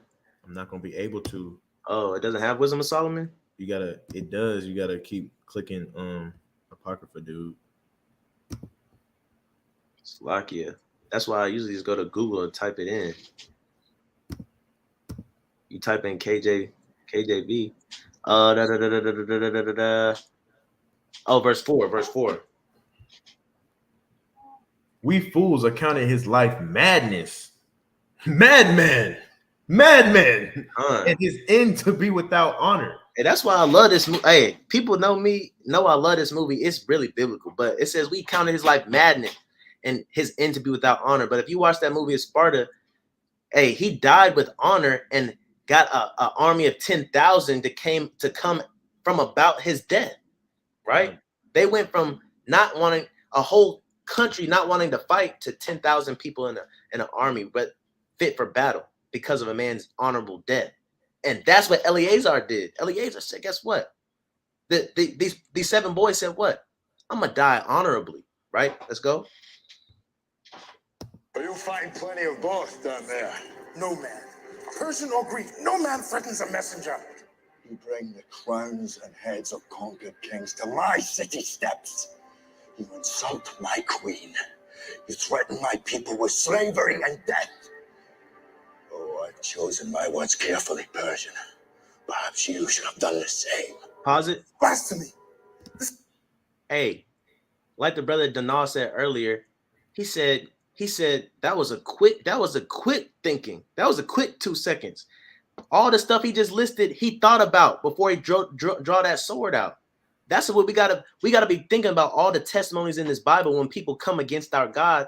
And the Bible says the word is quick and powerful and sharper than any two-edged sword. You got to be quick in your memory so that you're not overturned by Satan and deceivers and the devil. Hey, man, it's so crazy. Not to cut you off, it's so crazy, brother. Back on what you're saying, this man said, choose your words carefully. He said, oh, I've chosen my words carefully, Persian. I ain't got to think about it. I know what I'm talking about. Right. I know what I stand for. Right. We studied this. We know the things written aforetime, right? And the scene is about to come up, so I want to read what's the name one more time. What verse was it where it's talking about her? Right here. Right here where it says, yea, she exhorted every one of them in her own language, filled with courageous spirits, right? And stirring up her womanish thoughts with a manly stomach, right? Stirring up her womanish thoughts with a manly stomach, right? She thought about them things and she was emotional at first, and then she manned up, she girded her loins, right? We're about to see that all over his wife. Watch. This is madness. This is Sparta. Dang, man, it didn't show it, bro. I don't think it showed it. It cut it, bro. When he turned around, he really looked at his wife, and his wife nodded at him. Yeah, it didn't show it. Man, bro, that's how I guess they chopped it up so they wouldn't get. Go to that first one. Go to that first one and just fast forward because I think it's in that. Hold up. I want to stay away from like main videos. Yeah.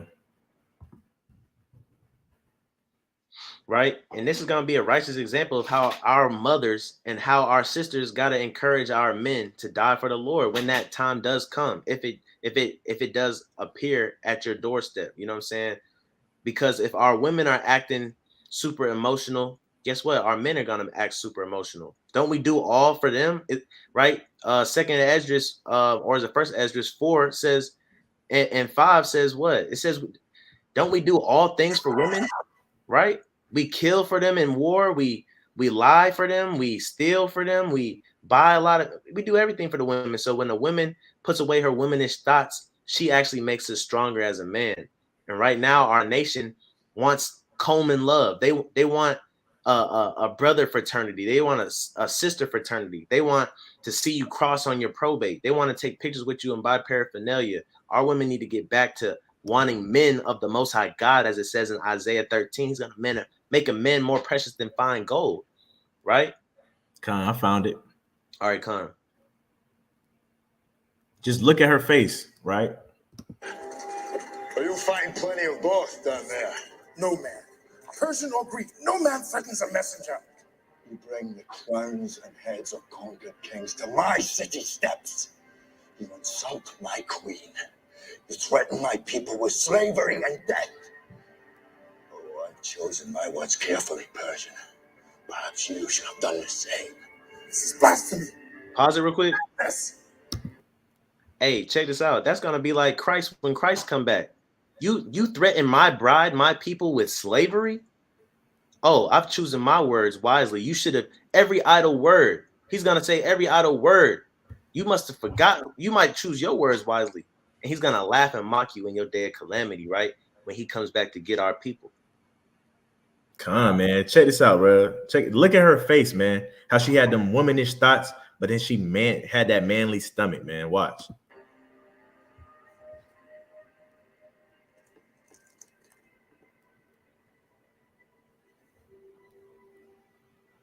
Watch.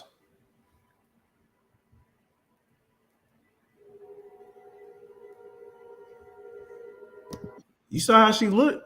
She was like, hey, man, this can mean the fall of our whole kingdom, man. But then she said, hey, look, I'm a man up. Put that head up high.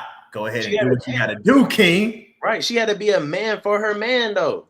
Because when your man look at you, when your son look at you for guidance, you know what I'm saying? A lot of people look at Proverbs 31. That's a mom to her son. You know what I'm saying? Men get a lot from women. Whether we want to agree or not, men get a lot from women, and it's gonna come a time where our women got to be strong for us, so we could be strong. That's why women have to be diligent in this truth too, right? Because at times like this, she could have shook her head and said, "Nah, don't do it," and Leonidas wouldn't have done it, right? Right. Then you look like a sellout, right? And now because you got a weak wife, now you look weak too, because your wife is a reflection of you. And you're a reflection of your wife. Y'all both got to be on the same page, right? Leonidas might be in his head. He was thinking, "Oh yeah, it's time to kill this man," right?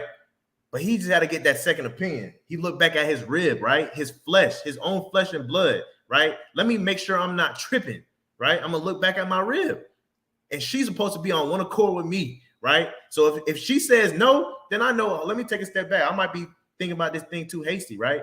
Right. You know what I'm saying? But when he looks back, hey, that's why the wonderful wives in this truth, you got to be steadfast and girded too, right? And you got to stand for what's right. You got to stand for righteousness, right? When somebody comes against what your man's doing, the labor that he's doing in this work, you're supposed to stand up and be like, nah, mom, or nah, dad, or nah, sis, nah, brother. You know what I'm saying? Or even a friend. Y'all don't. Hey, look, hey, you gotta stand up for this truth, right? No matter who you are in this truth, you gotta stand up, man, woman, or child, right? But we good with that video. For sake of time, let's just go ahead and play the football thing. You know what I'm saying? But you know what I'm saying? We just witnessed a good example of an elder and a good example of women and a good example of young men in this truth, right? And taking on their culture full steam ahead, right? And their culture is not Greek life. All right, our culture is not having a line number, a line name, and all that. Our culture is in this Bible, and it get deep and heavy, and it's actually something worthy of dying for. Not Greek life, right? Not being a legacy. All right, but it's this word. I want to say, and I want to make mention too. These 7 brothers weren't 7 tuplets. They weren't all born at the same time. You had older brothers, younger brothers, and like the brother is going over on this article. It doesn't matter how old you are. Ecclesiastes 3 still applies. You could be righteous and you could only be 17, only be 15. It only take one thing to stain your name. It only take one thing to count you not worthy of the kingdom. You know what I'm saying? So we can't make the excuse that I'm in college. I'm young. I still have a lot of life to live. I'm still trying to get it together. No, you don't have no time. He calls both young and old, right? To stand up for the Most High God. Not yourself, not your own opinions, not what you want to do. I'm gonna read just a little bit of this, man, just to show man, woman, or child, man, you can't fold, man, right? And this is a unfortunate situation. So, a former student athlete allegedly focused to sit in the center of a basketball court and eat a pizza stained with pepperoni grease, a violation of his religious beliefs, has filed a federal civil rights lawsuit against the ousted coaches in school district, right? What I want to point out, man, you know,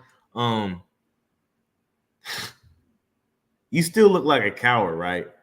When you deny the Most High God, even if you want to come back with a lawsuit or nothing, man, you know what I'm saying? You're supposed to deny that pizza right then and there, so it doesn't even get to a lawsuit, right? You know what I'm saying? You coming back and suing is still cowardly. You know what I'm saying? Because you shouldn't have been put in this situation to begin with, right? And you know, it's one of those unfortunate situations to where it's like, man, I got a daughter now. You know, brother Yeshai got twins. Brother Azrael has a son, and we need to do our best job to train up our children. You know what I'm saying, to face situations like this and be strong enough to have womanish thoughts, but a manly stomach, and to make the right decision at the end of the day, right? Of course, with Eleazar, we've seen that he was a man of old age and he had a lot to reflect on, right? Because with much experience, you know, comes with much wisdom. This brother right here, he probably was said he was 17, right? So he didn't have much life to reflect on, but still at the end of the day, man, that's where it comes into. We got to emphasize stories that we've been going over today, right, to our children, so they understand how serious this thing is, right? I want to close it out. I want to go to my favorite precept in Job. Okay, I'm not done. I gotta go ahead. Yeah. I'm gonna start right here.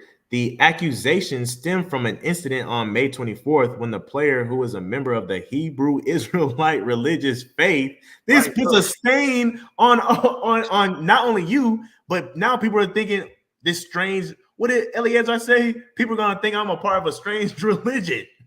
This is crazy, bro. You know what I'm saying? The Hebrew Israelite religious faith was punished for missing an off-season conditioning work, right? Man. Come on, man. That's why I was telling y'all, our parents, they proud to see us play football. We'd rather die for stuff like football. We'd rather get a stain on our name for football, Greek life, gang life. We got to come back to our culture and see what our people did. Because if we saw what our people did, it doesn't matter how old you are, right? You're going to always know wisdom.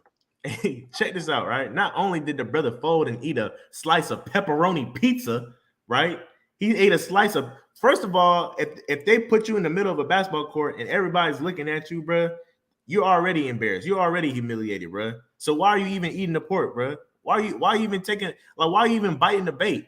You got to be some weak, spineless person to do this. And we gotta edify our young brothers and our young sisters to not be so easily influenced, especially if you're a part of what the Hebrew Israelite religious faith, because we got a standard that we have to uphold, right? Like the brother was emphasizing, we have a reputation.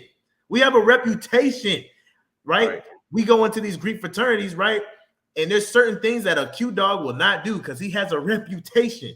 There's certain things that a Kappa does that he will not do. Some certain things because he has a reputation. You wouldn't dare find me wearing red because I'm a Q dog. I would never wear red, right? We do these things for these Greek fraternities and these gangs, but when it comes to this truth, right, now people can start playing. Okay, I'll do it, bro. You know what I'm saying? We have a standard and we have a reputation, right? I wanted to point out, not only did he eat a pepperoni pizza, right? It said that he was punished for missing an off-season conditioning workout. I'm led to believe that the brother had his wits about him and he said, nah, I ain't gonna work out on the Sabbath, right? I'm led to believe they try to make this brother work out on the Sabbath, right? And you know what I'm saying? He either he said it or his parents didn't let him, right? I'm led to believe that his parents didn't let him work out on the Sabbath, right?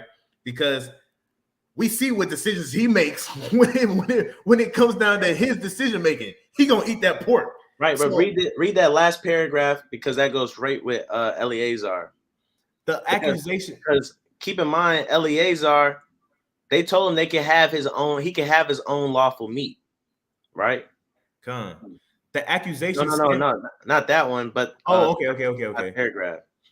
The student 17 at the time said he was forced to choose between eating pepperoni pizza and potentially losing his spot on the team. So Eleazar said, "Hey, look, some men they'll cave in just for a little bit longer of life." A moment of time. Right, a moment of time in high school that's gonna pass. Nobody cares about high school football in 10 years. Making it to the NFL. Right. Let's read. Man. Potentially losing his spot on the team rather than get cut, he opted to remove the pepperoni and eat the pizza while the rest of his teammates watched. Right. So even though he removed the pepperoni pizza, it's still unhonorable because guess what? We had forefathers willing to die. Right? They could have eat lamb. They could have had chicken. They could have had venison, but he chose not to die anyway. And you gonna there. I mean, this is an old story. So I'll say one thing, man. I'll repent. I gotta repent from going so hard on the brother because at least the brother, you know what I'm saying, had his wits about him to at least take the pepperonis off the pizza, right? You know, but and I know a lot of brothers do that today. If they receive a pepperoni pizza, they'll go ahead and take the pepperonis off and then pray over it and stuff like that. Right. Whether you believe or not, you know what I'm saying, you should do that. At least you took steps to, you know what I'm saying, to keep these laws and commandments. So, but what I will say is when somebody try your faith and try our God like that, it don't matter if you take off the pepperonis or not. You're supposed to say, I'm off the team. Boldly. Right. Bold as a lion.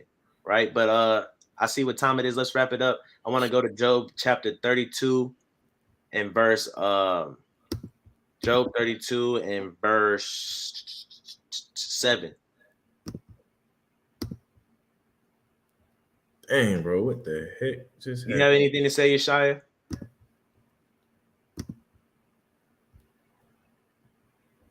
Hopefully that brother not asleep. Job 32:7. Right. I said days should speak and multitude of years should teach wisdom. Right. So we see the elder. That's the elder. Right. But let's read verse 8. But there is a spirit in a man, and the inspiration of the Almighty giveth them understanding. Right. This Bible is the inspiration from the Almighty God. Right. And there's a spirit that comes with that Bible. Right. That comes with this holy text. That comes with the words of the prophets. Right. It comes from the word of God. Right, that leads us in understanding. So it doesn't matter what age we are, right? So we can learn from old heads, we can learn from elders that rule well, and we can also just have that spirit in us once we take time to study, right? Once we take time to get our culture back. We are not Greek life. We are not these things. We got to come out of it, right? If any brothers have any closing statements, they can say it. If not, we can wrap up. Nah, man, it's a great video, man. It is pretty long. It's at 2 hours now, man, but a lot of edification going on, man. And it was a great video through the spirit, man. Right. So with that, hey, look, finale of Hellenized Hebrews. We are no longer Hellenized. We got our law, statutes, and commandments back. We are the people of God, right? Repent, turn, change. Let's follow Christ. With that, we're going to say shalom. We'll see you guys on Think About It Thursday. Shalom.